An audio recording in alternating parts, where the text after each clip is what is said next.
Yes, hi ka mga kuys, mga lods. Ito na naman, Brian, at nagbabalik ang makulit na makulit.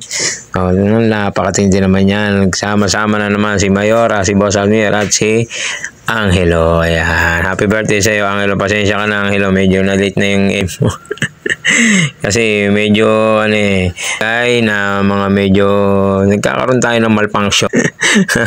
Kaya medyo nabubura, binabalik, nabubura. Pasensya na kayo guys ha. Pasensya na. Alam ko nakita nyo na to pero nabura ko ulit binura ulit ni Meta Nawawala talaga siya ng kusa So sumunod na lang tayo sa batas. Kung ano ba talaga yung batas. Wow, nag-horror tunnel pa sila. Napakatindi naman talaga yung horror tunnel na yan. Napakaganda. Pero sabi ni Mayora, hindi naman niya nakita masyado ang mga multo. Kasi nga, nagtakip daw siya ng mata. O, ayan o. Kuya Brian, may entra pa dyan. Kasi nga, nakikiusap ako kay Kuya. Akala ko pwede ipasok yung cellphone. Bawal naman pala. Bawal daw mag-video-video. Bawal daw gumamit ng may ilaw, may flashlight. Kaya, sumunod na lang tayo. May briefing pa nga O, ayan o. May briefing pa yung mga kids bago sumakay, di ba? So, tinatanong naman daw dyan kung meron sakit sa puso, kung merong high blood, mga gano'n, masyadong mataas ang blood pressure, bawal daw sumakay yun. Kumbaga, safety pa rin ang inaalala nila, di ba? Hindi naman pwedeng basta-basta na lang kumita sila ng gano'n. Nga naman, kung makaka-aksidente lang, ayun, Ayan ang train, Napakalupit niyang train na yan, Napakaganda naman talaga, Actually, nakailang ikot ba, anak? Ilang ikot ba yun? 3 ikot daw. Ayun, nakatatlong ikot pala yun. Mabalik-balik. Ay, nanggugulat lang naman. Sabi nga ni Boss Amiri, naapiran pa niya yung zombie. Ayun, kitang-kita naman sa mukha ni Mayor. Medyo may hawak siyang, tissue ba yun, pinantatakip doon niya. Ay, tapos na pala. Saglit lang talaga, si Meiko lang. Actually, ang isang ride is 50 pesos. So, ayan ang mga pinaka-enjoy lang namin lahat. Yung basketball na yan. Pataasan ng score. Gabriel naman kasi napakataas naman ng high score. 500. Kahit 4 yung kamay ko dyan, hindi ko mabibit yung 500 na yan. Siguro talagang may mga mahuhusay naman ng mga parang scoring machine talaga yung mga kamay. Andiyan pala si Parin Dave, shoutout sa'yo, Parin Dave, Thank you so much, lagi sa'yo bumabagsak yung commission natin.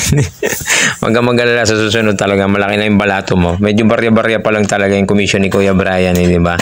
Kaya sa mga gusto ng link ng laro ni Kuya Brian sa Lore 646, ayan, pinopromote niya na. Kung gusto niyo, naglalapag ako minsan ng link kasi actually, hindi walang halong biro, talaga may nakakapanalo. Kahit sa katrabaho ko, libuhan sila kung manalo.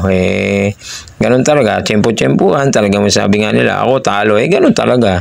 Hindi naman lahat ng gagamit ng link. Gusto mo na, sino ba naman ang may ayaw manalo? Lahat nga kayo gusto ko manalo Kahit naman si Kuya Brian dyan pag nakakakuha ng rebate, natatalo rin naman talaga. Yan Sumakay pa sila sa, ano ba tawag dyan? Caterpillar ba yan? Kasi hindi ko matatawag na roller coaster kasi napakababa lang naman Actually, magugulat ka naman talaga yung pagkapalusong na.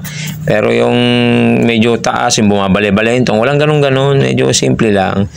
Diba? Kaya, yun. Actually, sa isang ride is 50 pesos sa isang sakayan. Ang isang bata. Nakailang ikot naman to, Caterpillar. 3 ikot din daw. Napakagaling, Pero mo, 50 pesos, 3 ikot. Pwede na rin, diba? Enjoy lang, diba? Pang tanggal-tanggal ng stress. Kaya nga, nung unang sakay din natin a year ago, 50 pesos na siya. Ngayon, 50 pesos pa rin naman, year 2025 na. Taga-video na lang si Kuya Brian dyan. Siyempre, mas enjoy na yung mga bata. Makita ko silang masaya, diba? Kahit naman si ate, shoutout sa'yo, ate. Yung Mitch Cravings, ayan. Mag-order kayo dyan sa Mitch Cravings, ayan. Nandyan yung page lagi niyan. Ipopost ko rito, diba? Para makita yung Mitch Cravings niya. Order kayo ng pagkain kay ate. Solid yan. Kahit mga kapitbahay dito, mo-order sa kanya. Masarap yan. Masarap siya magluto talaga. Mura pa nga bigay ni ate. Yung platter niya, lalaki. Mura-mura lang Marami nang makakakain. Yan, napakabilis ang ikot Buti nga pinayagan ako ni Kuya dyan yung crew. Mabait naman yung crew. Pinapasok niya nga ako dyan para picture-picturean sila. Yun lang naman dyan. Binibidyo-videohan ko sila. Malapit ako Nakasampa ako sa ibabaw. Tigas mukha Shoutout sa'yo kuyang nasa workshop pa, diba? Sabi mo kasi lumapit ako. Kaya medyo lumapit naman ako. Sunurin ako sayang din naman. Nandun na rin lang ako. Siyempre moment na yun para ma-videohan ko sila, ma-picturean. Di ba? Waiting nga lang si Kuya Brian dyan. Hintay lang. O, no? Mataas din naman yung ikot, no? Yung pabilis, tapos yung biglang baba, ganun lang naman na medyo nakakabigla sa kanya. Pero yung medyo tumatagi-tagilid, wala nang ganun-ganun, simple lang, di ba? Kasi 50 pesos lang naman, humanap ka talaga ng medyo mahal, siguro mga 200, yung mga pang Enchanted Kingdom na, mga pang Star City na, yung mga ganyan, doon ka maghanap talaga ng medyo extreme talaga yung mga rides, di ba? Diyan, Worlds of Fun. Thank you so much, Worlds of Fun. Napakalaki ng Worlds of Fun dyan, Santa Lucia East Grand Mall. Solid, napakaraming laro. Nandiyan na yata halos lahat ng laro. May bago nga sila Ewan ko kung hindi ko na-videohan pala yung may skateboard na sila doon. 150 or 100 pesos per hour niya.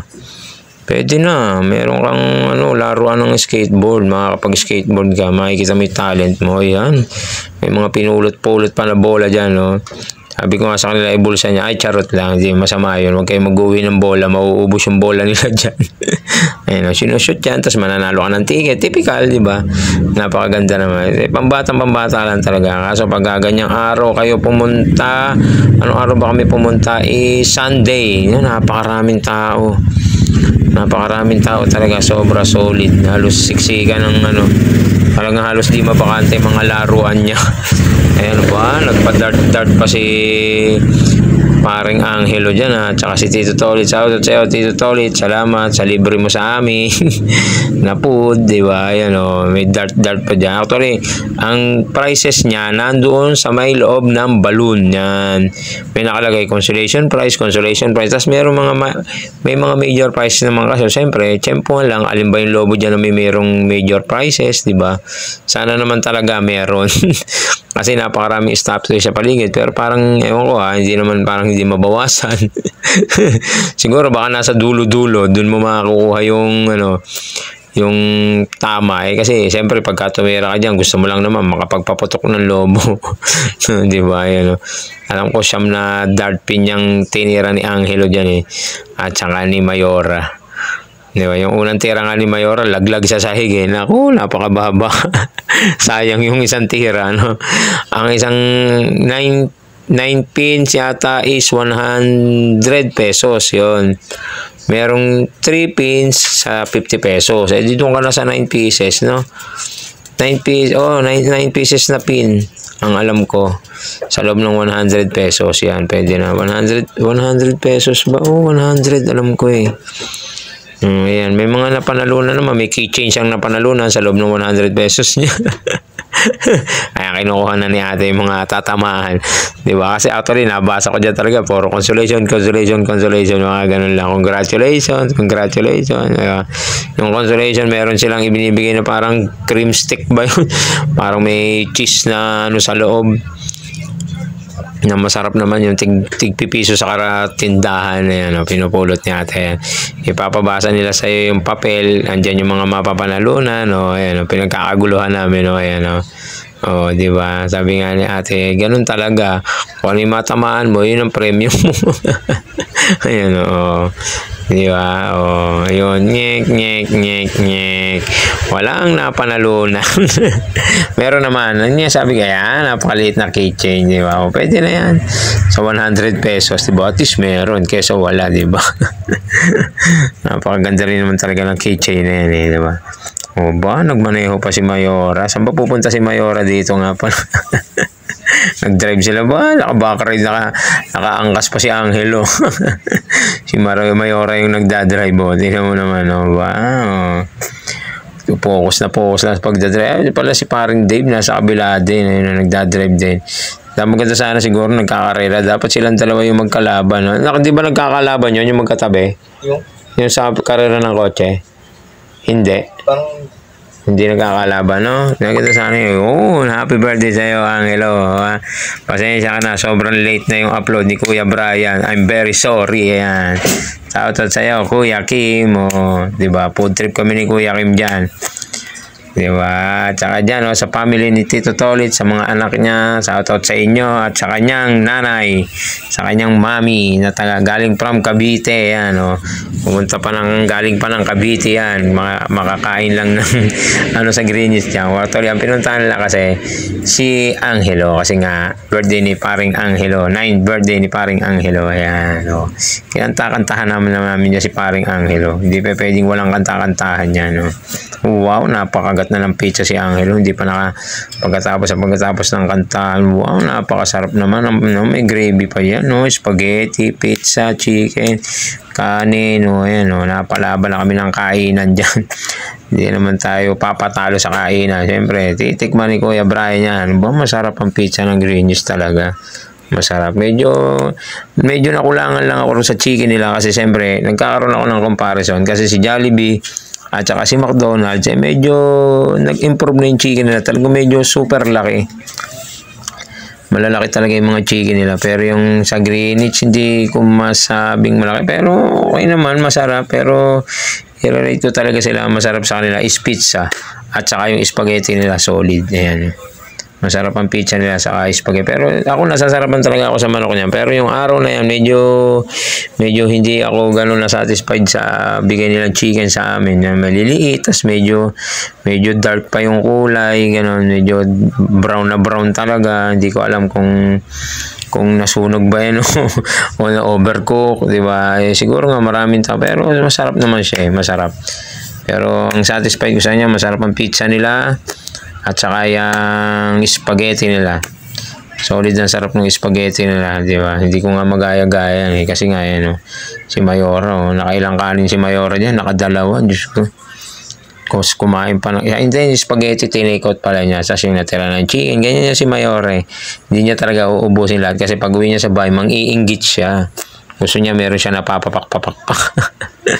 Yan naman si Kuya Brian. Pasensya na wala tayong videographer, diba? Maliit na content creator lang naman si Kuya Brian.